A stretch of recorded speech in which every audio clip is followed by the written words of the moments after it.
Hi అండి, welcome back to my channel. ఈరోజు మీకు నేను మామిడితో పచ్చి కొబ్బరి వేసి పచ్చడి ఏ విధంగా చేసుకోవాలి అనేది ఈ వీడియోలో చూపించబోతున్నానండి. అంతకంటే ముందు ఫస్ట్ టైం మా ఛానల్ని చూస్తున్నట్లయితే లైక్ చేయండి, షేర్ చేయండి, సబ్స్క్రైబ్ చేసుకోండి.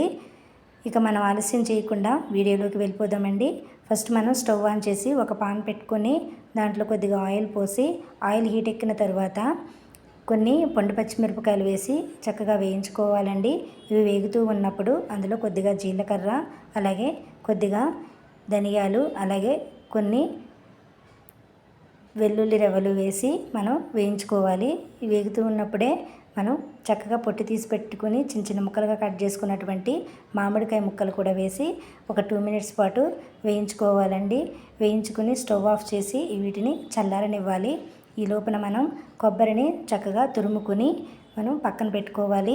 ఈ చల్లారినటువంటి మామిడికాయ ముక్కలు ఉన్నాయి కదా, వాటిని ఒక మిక్సీ జార్ తీసుకొని అందులో వేసి దాంట్లో కొద్దిగా పసుపు, అలాగే తగినంత ఉప్పు వేసి నేను వీడియోలో చూపించిన విధంగా చక్కగా పేస్ట్ చేసి పెట్టుకోవాలి.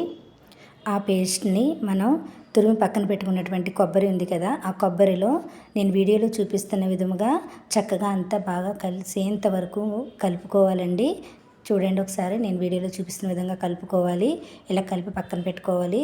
తర్వాత స్టవ్ ఆన్ చేసి ఒక పాన్ పెట్టుకొని దాంట్లో కొద్దిగా ఆయిల్ పోసి ఆయిల్ హీట్ ఎక్కిన తర్వాత ఆయిల్లో 2 వెల్లుల్లి రెవ్వలు, అలాగే కొద్దిగా జీలకర్ర, కొద్దిగా ఆవాలు, అలాగే కొద్దిగా మినపప్పు, శనగపప్పు, అలాగే 2 ఎండుమిరపకాయలు, కొద్దిగా కరివేపాకు వేసి సిమ్లో పెట్టి అన్నీ బాగా వేగేంత వరకు వేయించుకోవాలండి.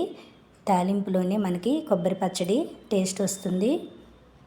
ఇలా వేగిన తరువాత మనం కలిపి పక్కన పెట్టుకున్నటువంటి కొబ్బరి మామిడి ఉంది కదా, అది వేసి ఒక 2 మినిట్స్ పాటు మనం మళ్ళీ దానిని మగ్గబెట్టుకోవాలండి.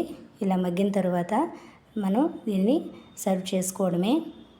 స్టవ్ ఆఫ్ చేసి వేడివేడి అన్నంలోకి వేసుకుని తిన్నా చాలా బాగుంటుంది.